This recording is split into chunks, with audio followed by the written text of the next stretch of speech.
Chers auditeurs, bonjour. À la radio du cinéma, on a toujours vocation à essayer de vous ouvrir grand les chemins du cinéma et quelques chemins parallèles bien sentis. Aujourd'hui, on a une chance inouïe de croiser Jean-Christophe Corrette. Bonjour Jean-Christophe. Bonjour. Bienvenue à la radio du cinéma. Vous êtes un éditeur un peu atypique parce que vous avez décidé de miser sur, on va dire, des artistes de dimension internationale, français ou pas toujours, qui grenouillent dans un univers un peu fantastique, de science-fiction, de tous ces univers-là, et qui ont un point de convergence par rapport au cinéma.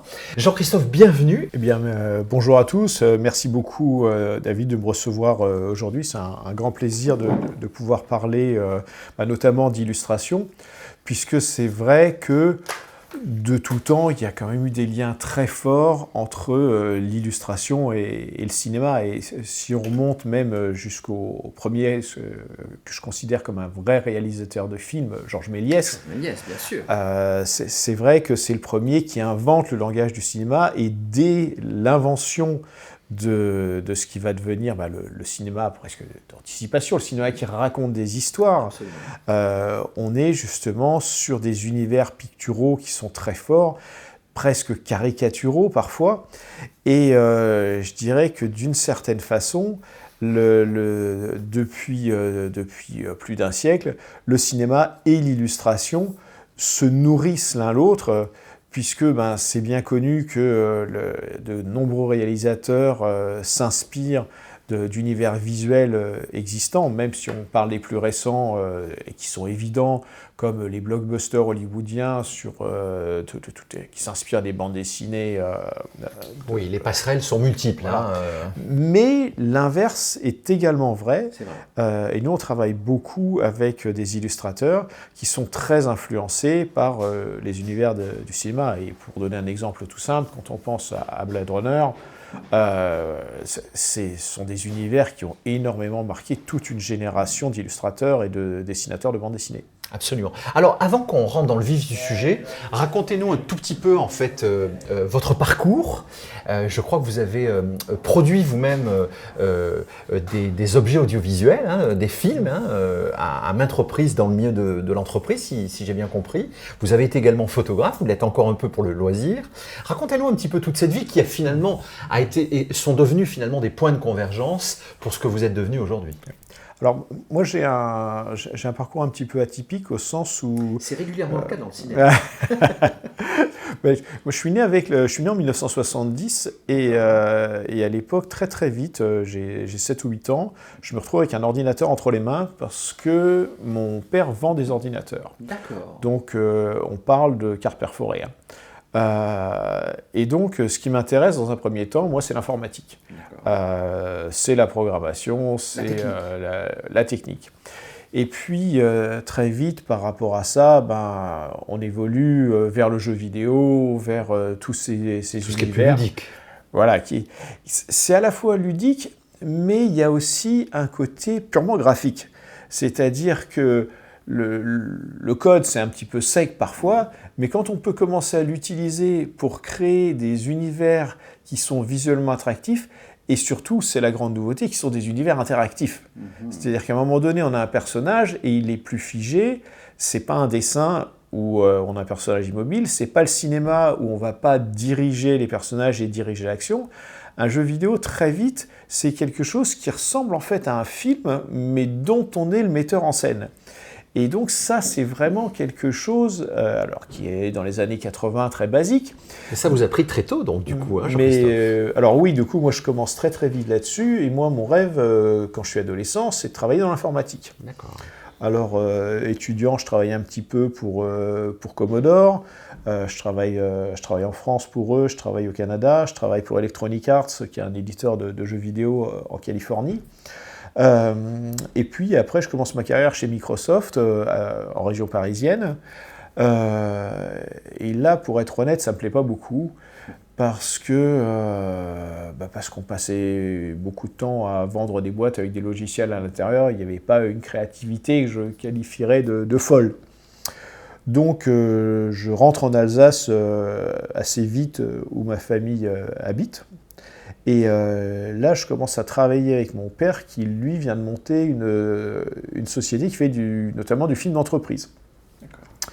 Et pendant 25 ans, on va faire du film d'entreprise. Donc moi, je réalise, je fais du montage, je fais assez peu de cadrage, mais je fais toute la post-prod.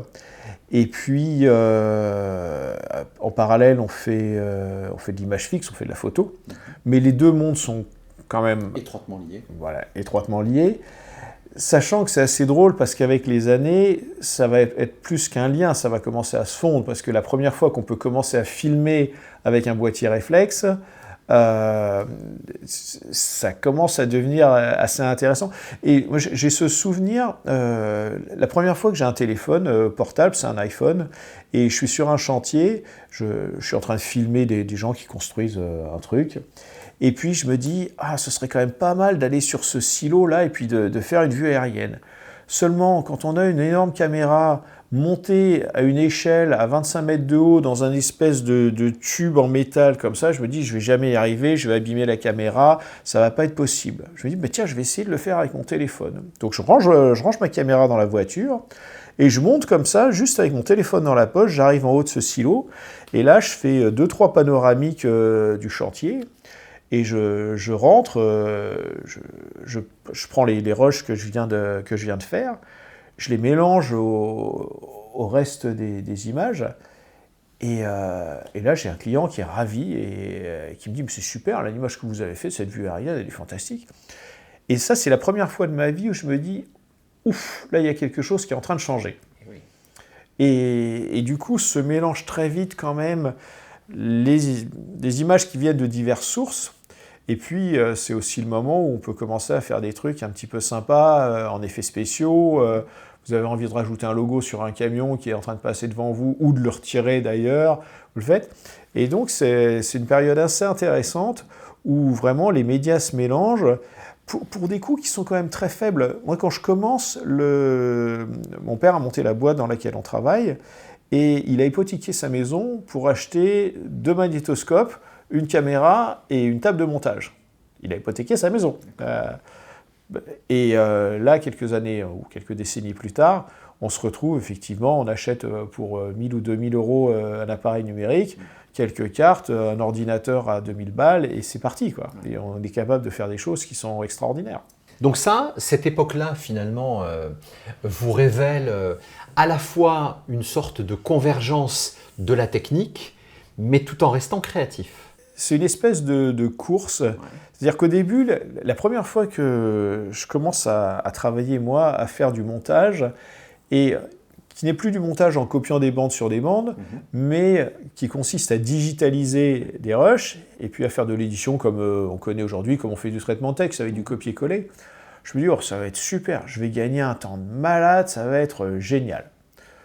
Sauf que l'exigence augmente aussi. C'est-à-dire qu'avant, il faut imaginer, quand on fait du montage vidéo, ce n'est pas du montage cinéma. C'est-à-dire qu'on a un film qui fait 5 minutes, on veut insérer 1 minute au milieu, on ne peut pas. On ne peut pas couper la bande, coller 2 bouts de film, et puis donc il faut copier la première partie du film, insérer 5 minutes, recopier. Ce qui fait que, alors je suis désolé, je rentre un peu dans la technique, mais on crée une génération. Et à l'époque, on copie de la bande sur de la bande sur de la bande, et au bout d'un moment, on dégrade aussi l'image, et c'est plus très beau. Quand on commence à pouvoir digitaliser et faire des insertions, des suppressions, etc., on se dit, mais ça va être génial. Mais les gens avec qui on travaille réalisent aussi très vite que c'est beaucoup plus facile de faire ça. Donc, ils vous en demandent beaucoup plus. Et puis là où on avait 3 versions avant, on en a 30. Donc, en fait, on n'a pas forcément gagné beaucoup au niveau gain de temps.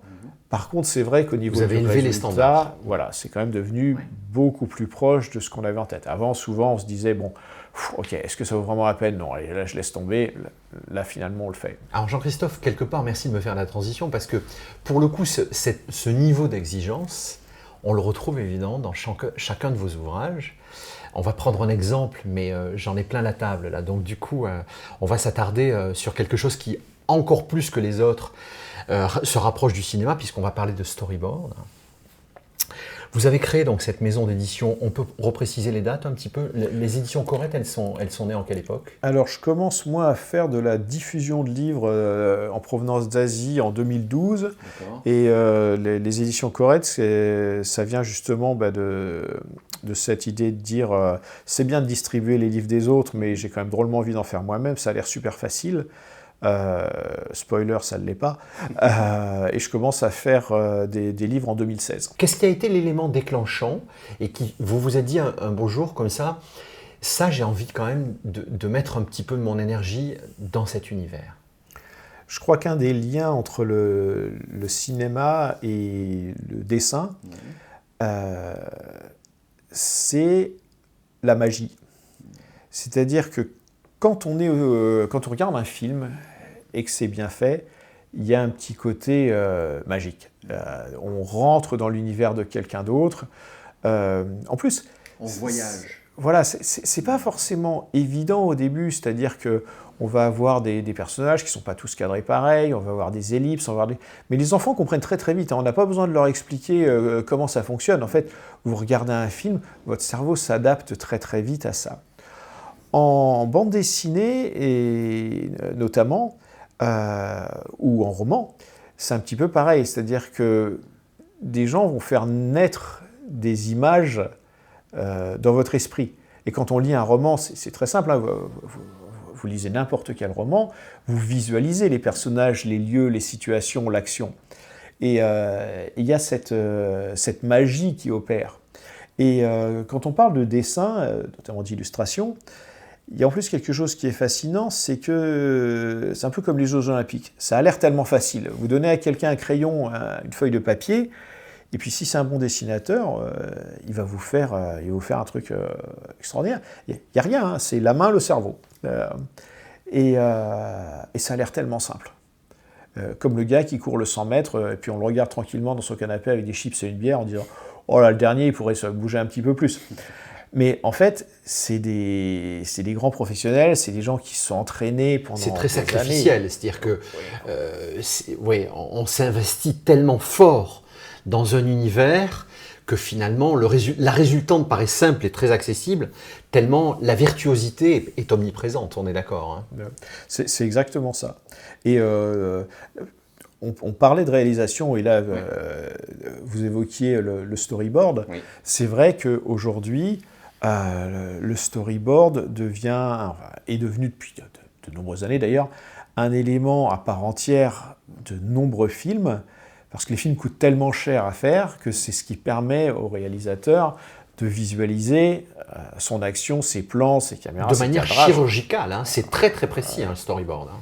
Et ça, c'est vrai que c'est un élément très important que vous faites bien de préciser, Jean-Christophe, c'est qu'aujourd'hui, pour en avoir discuté avec bon nombre de réalisateurs, certains se passent de cette activité. Bon, chacun est libre ou pas de fonctionner de cette manière, mais honnêtement, les films à succès, les grosses productions, systématiquement, pour être très précis dans la feuille de route du quotidien de la production d'une œuvre qui malgré tout représente des gros sacrifices financiers, hein, le storyboard est omniprésent et la plupart du temps, je crois avoir entendu d'ailleurs Sylvain Desprez, puisque c'est de lui dont on parle, et d'un livre qui s'appelle Los Angeles, donner une interview où il précisait qu'on lui faisait refaire des dessins des planches, mais qui précisément, en fait, en temps réel presque sur le tournage, évitait de faire des fausses routes ou reconditionner un tout petit peu l'histoire. En fait, ça prenait un rôle très important finalement, hein. Alors Sylvain Desprez, avec qui on a eu la chance de faire un livre qui s'appelle Los Angeles. Voilà. Et c'est de cet ouvrage dont on parle, en fait, qui est sorti il y a quelques années, en 2020, mais qui refait l'actualité, puisque vous venez de m'évoquer une sortie au Japon, voilà, de manière imminente. On a eu la chance d'être contacté par un éditeur japonais qui était séduit par le livre, et donc normalement on a une version japonaise de l'ouvrage qui sort très prochainement, parce que les livres sur le storyboard sont assez rares. Il y a des livres techniques qui expliquent comment storyboarder, il y a assez peu de livres qui parlent de storyboard sous un angle qui est plus un angle de raconter des histoires. Sylvain Després, c'est quelqu'un qui a une soixantaine d'années maintenant, qui a travaillé énormément. Il a fait tous les storyboards de Ridley Scott, par exemple. Il a travaillé, pour ceux qui s'intéressent à la bande dessinée, énormément avec un des plus grands auteurs aujourd'hui qui s'appelle Moebius. Évidemment. Et c'est quelqu'un qui a vécu beaucoup de choses, qui a énormément de choses à dire sur la machine à rêve qui est Hollywood. Et donc on a fait ce livre pour parler un petit peu justement de son travail en toile de fond, mais également de qu'est-ce que faire un film. Vous citez Ridley Scott, évidemment, on connaît sa filmo et ça force le respect, forcément. Et on retrouve complètement ces atmosphères dans ses dessins. Et ça, c'est vraiment... on va discuter, mais on va essayer de faire gagner un ouvrage ou deux à nos auditeurs qui sont évidemment passionnés de cinéma, parce que c'est des œuvres à part entière et je trouve que ça relate vraiment l'esprit d'un artiste et la démarche intellectuelle qui est, je trouve, extrêmement présente sur chacune des pages. Et ça, c'est un vrai privilège. Et il y a aussi quelque chose qui est très sympa, c'est que, tiens, vous ouvrez la page au bon endroit. Par exemple, Sylvain Després a storyboardé plusieur scènes qui n'ont jamais été tournées. Là, on est sur Gladiator, par exemple, donc film de Ridley Scott.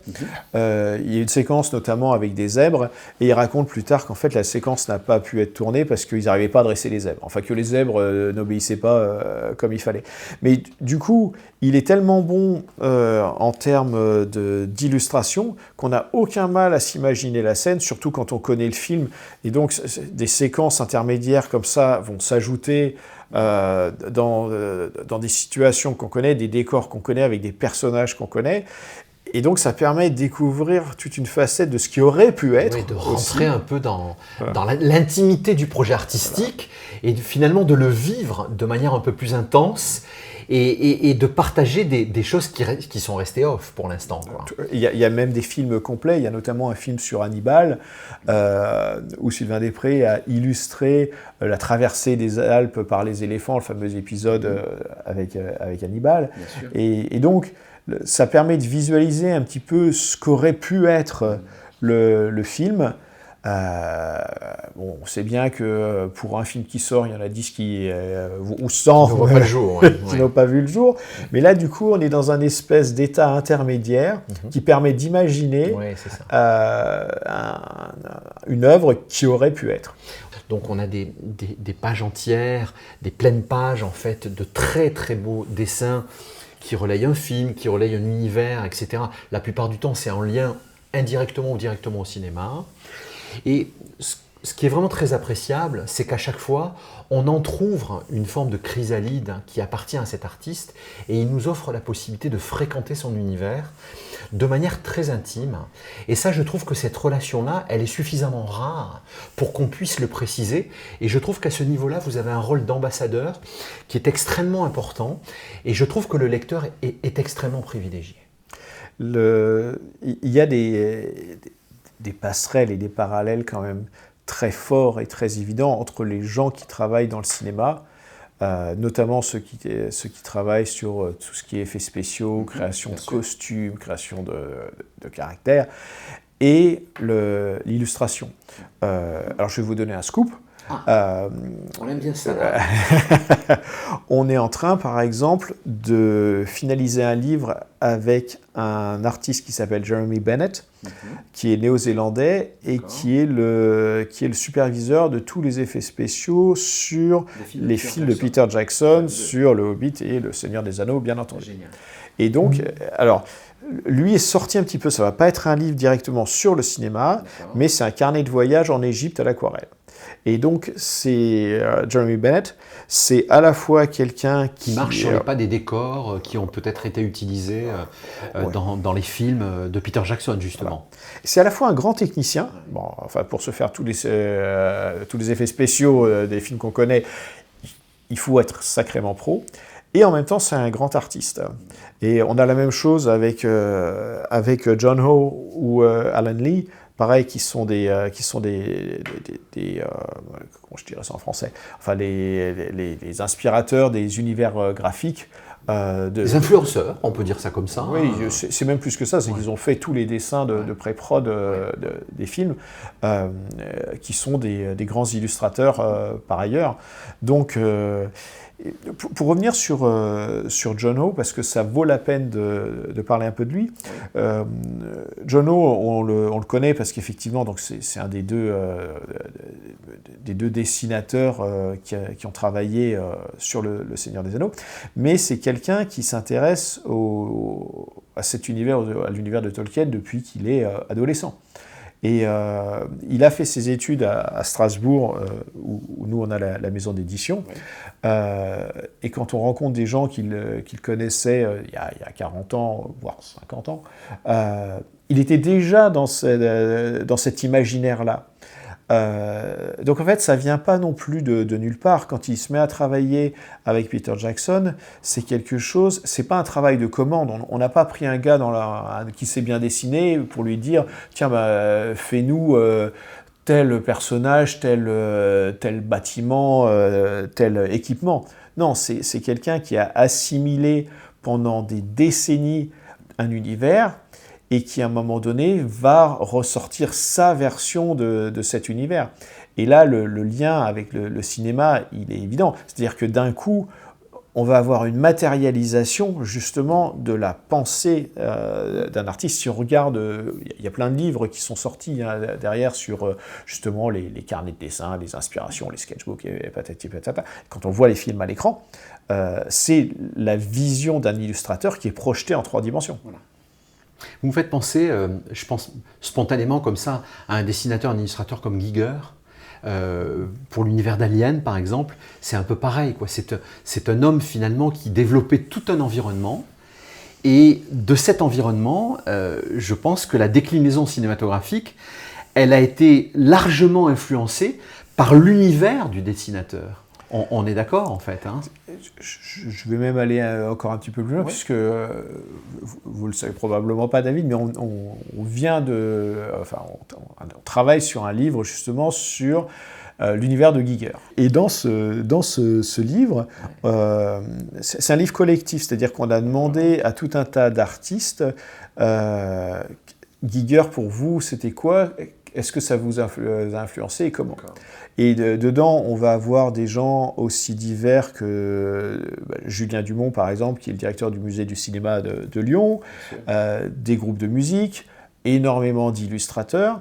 Et quand on parle de Giger, par exemple, on s'aperçoit que son univers a influencé énormément d'artistes qui eux-mêmes vont influencer d'autres artistes. Au bout d'un moment, on perd parfois l'origine. Pour revenir à Tolkien, aujourd'hui, quand moi j'étais enfant, cet univers, on va dire, d'heroic fantasy, était quand même très peu répandu. Quand vous commenciez à parler de ça dans une cour de récré, les gens vous regardaient en demandant un peu si tu n'étais pas un petit peu débile sur les bords quand même. Aujourd'hui, je dirais, c'est quelque chose qui est devenu monnaie courante. Voilà. Mais parfois, on a besoin de remonter quand même à la source. On va dire, voilà, on est en train en ce moment de travailler sur une très belle version illustrée par Julien Delval du Songe d'une nuit d'été de Shakespeare. Ça fait partie des tout premiers textes, des toutes premières histoires où on va retrouver des fées, des elfes, des magiciens, c'est Oberon, c'est Puck, et donc il faut savoir d'où on vient pour savoir où on va. J'enfonce un peu une porte ouverte. Non, mais c'est vrai. Et pour revenir sur Giger, il fait quand même partie de ces rares artistes qui ont créé leur univers. Vous voyez du Giger, vous savez que c'est du Giger. Alors, Jean-Christophe, on pourrait évidemment égrener bon nombre d'ouvrages. On mettra des liens, évidemment, au pied de ce rédactionnel pour qu'on puisse présenter un petit peu mieux votre maison d'édition. On arrive désormais au terme de notre émission et il y a une tradition à la radio du cinéma. Et je vais vous demander, s'il vous plaît, de me donner votre film préféré, votre musique de film préférée et votre réplique préférée. Et s'il vous plaît, faites-nous partager ça. Pourquoi vous les avez choisis ? Mon film préféré, c'est pas difficile ça, mon film préféré c'est Excalibur de John Borman. Moi j'ai découvert ça, j'avais une dizaine d'années, et ça a été une claque visuelle mais incroyable. J'ai vu ça dans un petit cinéma à Strasbourg, on était 3 dans la salle, et c'était d'un coup tout ce que j'aimais. Il y avait quelqu'un qui venait de matérialiser à l'écran tout ce que j'avais dans la tête. Alors après, c'est un peu le double effet qui se coule. Quand on grandit, on l'analyse différemment. En fait, Excalibur, c'est quoi? Excalibur, c'est l'histoire du remplacement des vieilles croyances, des croyances païennes de l'Angleterre, enfin, on va dire de l'Europe occidentale, par un dieu nouveau qui est le dieu des chrétiens. Et donc, c'est la disparition de l'ancien monde. Les acteurs sont... à l'époque, ça me disait rien, mais aujourd'hui, on va retrouver des acteurs comme Nicole Williamson, qui joue Merlin, Hélène Mirren, qui joue la fée Morgane, Nigel Terry, qui joue Arthur. C'est un film que j'ai vu une bonne quinzaine de fois, que j'ai toujours autant de plaisir à regarder, qui est porté par une bande-son incroyable, notamment le Carmina Burana de Karl Orff. Enfin, si vous n'avez pas vu Excalibur, allez le voir, et allez le voir au cinéma. Au nom du Tout-Puissant de Saint-Michel et de Saint-Georges, je te donne droit à porter l'épée et à rendre la justice. Ce devoir sera jamais le mien, comme chevalier et comme roi. Alors, on va aussi s'intéresser à votre musique de film préférée, s'il vous plaît. J'adore la bande-son du 5e élément de Luc Besson. Et notamment, il y a un passage que je trouve génial. Si vous avez vu le film, il y a la diva bleue qui chante l'aria de Lucia di Lammermoor, et qui est un passage très calme, hein, enfin assez contemplatif, je pourrais dire, et qui enchaîne sans transition. C'est vraiment la continuité de l'aria, avec une musique beaucoup plus moderne, presque techno, qui colle parfaitement à l'action du film. Bon, on sait que Luc Besson peut être un grand réalisateur, et là je trouve que c'était vraiment un coup de maître.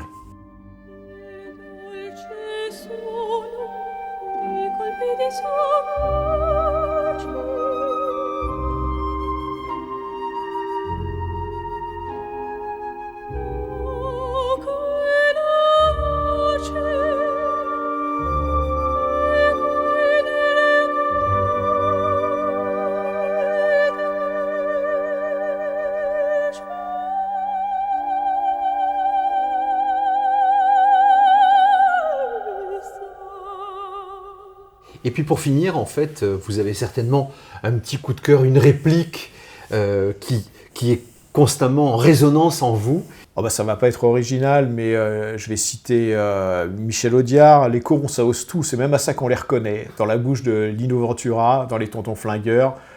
Et là, c'est pareil. Allez voir Les Tontons Flingueurs. Merci infiniment, cher Jean-Christophe. Merci. Vous croyez qu'ils oseraient venir ici? Les cons, ça ose tout. C'est même à ça qu'on les reconnaît. Bougez pas! Les mains sur la table. Je vous préviens qu'on a la puissance de feu d'un croiseur et des flingues de concours.